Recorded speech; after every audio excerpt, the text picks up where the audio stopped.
Suster, ini ada titipan salam dari Mas Putut Ya, Prabantoro buat Suster. terima kasih. Ya, Tadi saya mendengar dari Bapak, saya sukacita benar.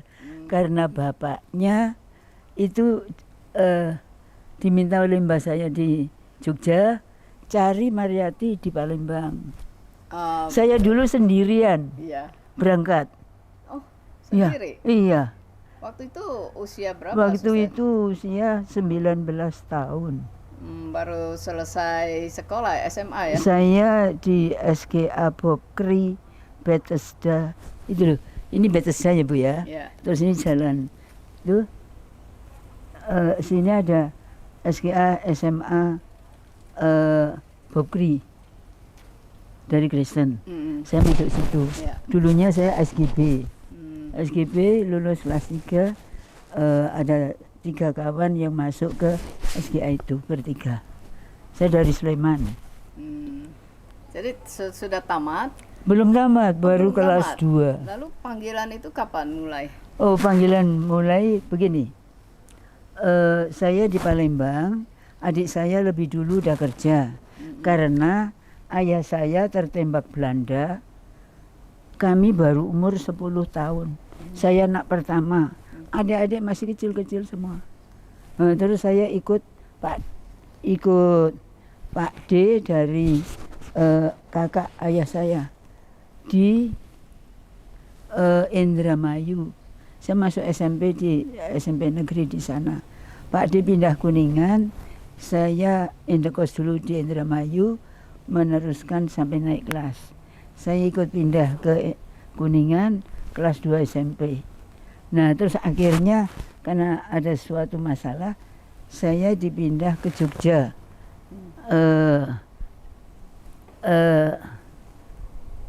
Adik dari Mbah Kakung ayah. Nah, sudah itu masuk SMP Negeri 3 Gandean Yogyakarta. Nah, hidupnya macam-macam.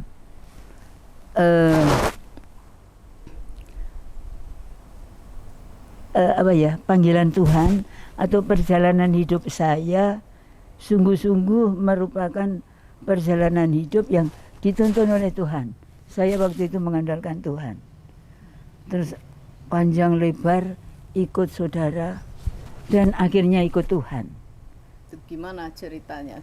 Ikut Tuhan. Suster, iya. Nah, saya udah di Palembang ya. Iya. Saya kerja mulai di apotek Musi. Gaji 300 sebulan. Dapat apa itu? Nah, udah itu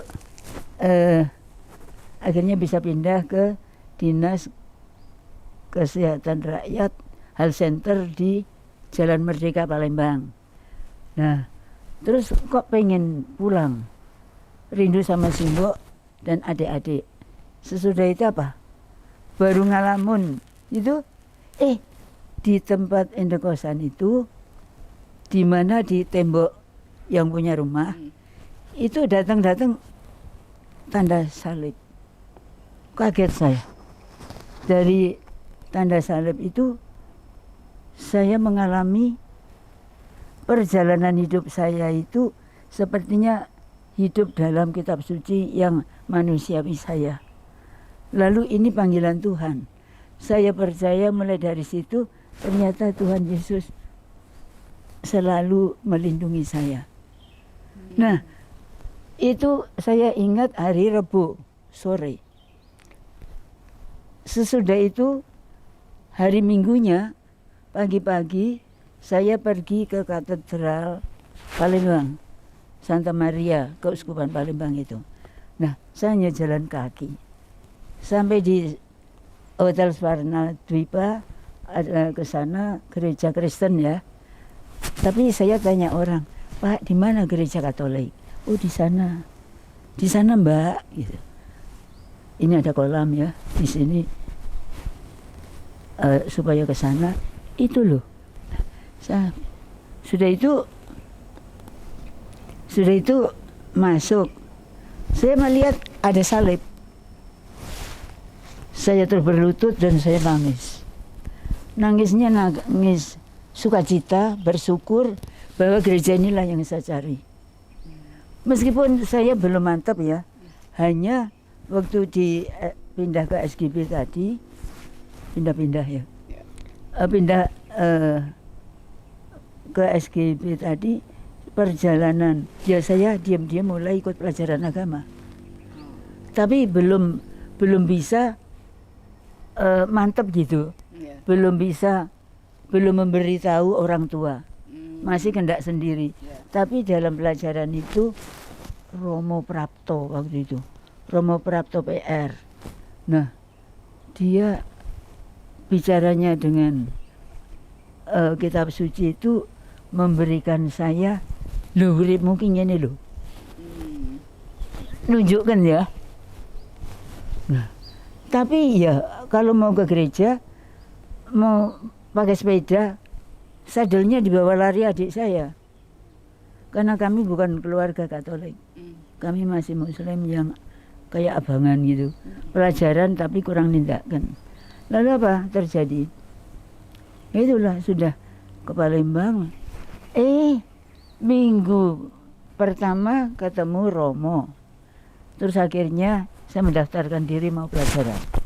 Romonya udah sepuh, yaitu Romo Nelen. Dan saya pelajaran privat, tidak ada itu, nggak ada kawannya. Terus kalau saya pelajaran hari Sabtu jam 4, itu diajak oleh Romo minum bareng dengan Bapak Uskup, Monsinyur Michael Holt yang udah lanjut usia, Romo Guman, belum ada Romo Jawa itu waktu itu masih Belanda. Jadi Monsinyur dengan 2 Romo Guman dan Romo Nelen, Monsinyur Michael Holt 3. Oleh Romo Nelen saya diambilkan minum susu, kopi susu, apa yang dimakan mereka saya diberi. Nah setelah selesai saya masih dibawain kletik-kletikan itu, misalnya kacang bawang gitu. Nah setelah itu pulang, nah ketemu Suster Hati Kudus, Suster Hati Kudus dengan Ibu Guru pembersihan gereja. Nah pulangnya ke tempat lain tapi bisa ngobrol. Setelah pelajaran sekitar 1 tahun, itu kesempatan baptis. Saya mulai kepencut, Suster Hati Kudus, Suster, apakah saya bisa seperti Suster itu, pakai pakaian putih itu? Benar, iya. Apakah bisa? Bisa aja, tapi ada syaratnya. Apa itu syaratnya? Baptis. Sesudah baptis, saya minta Romo bahwa saya mau jadi suster, gitu ya. Itu baru selesai, belum baptis, tapi baru persiapan. Setelah dibaptis, sebelum baptis itu ada persiapan pelajaran bersama 30 orang. Di antaranya Suster Theophil. Itu ada sekeluarga itu nganggap saya sepertinya saudara angkatnya. Terus semua anaknya, ada berapa itu? 6 apa ya? Itu supaya panggil saya Ayu. Di antaranya 1 masuk daerah di tempat kami 1. Tetapi waktu rekomendasi dari Romo, bukan ke tempat Hati Kudus, tapi ke tempat lain. Saya juga ke tempat lain, mau wawancara dengan mudernya sekitar 1 jam ada. Tapi malahan beliau mengatakan, jadi Romo tadi kan sebenarnya ngantar ke situ. Karena persahabatan. Iya. Nah, sekarang apa pendapat muder itu? Saya nggak nyebut nama kongregasinya ya, nggak apa-apa ya. Karena pilihan Tuhan. Ya. Jadi hati saya ternyata sudah ditangkap Tuhan. Saya percaya itu ditangkap Tuhan. Kamu tuh tempatnya di situ loh. Nah, saya percaya betul itu. Karena apa? Sampai sekarang dari awal ditunjukkan oleh model itu, kamu itu cocok dengan yang di sana, di Hati Kudus. Lah di mana itu? Saya belum. Bukan BHK, tapi kalau singkatannya HK. Kalau dipanjangkan Suster Belas Kasih dari Hati Yesus yang Maha Kudus. Meskipun saya sendiri juga dulu agak ragu, apakah saya bisa menjadi suster Hati Kudus? Sementara aku hanya begini, orang dusun. Ini dusun. Dan saya cepat nangis itu. Cepat nangis karena merasa kok apa-apa nggak bisa. Nyanyi nggak bisa. Keterampilan ini nggak bisa. Tapi akhirnya berkembang setelah pelajaran itu makin menggeluti kitab suci ya. Di antaranya yang terkesan waktu itu, firman itu dekat padamu, yakni di dalam hatimu dan di dalam mulutmu. Itu sejak awal saya pegang kitab suci Katolik, itu yang saya ingat. Jadi Romo itu dengan begini, firman itu dekat padamu.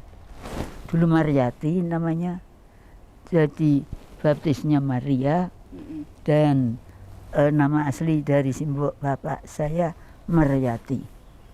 Sekarang jadi Marieta. Nah, karena mau jadi suster Maria merasa tidak layak, terlalu hebat itu. Aku ini siapa? Sudah Mariati, saya memikirkan singkatan dari Maria Goretti. Juga artinya Maria kecil. Nah itu, yang paling besar Bunda Maria, kekecilannya untuk saya. Dan saya devosi pada Bunda Maria, senang banget.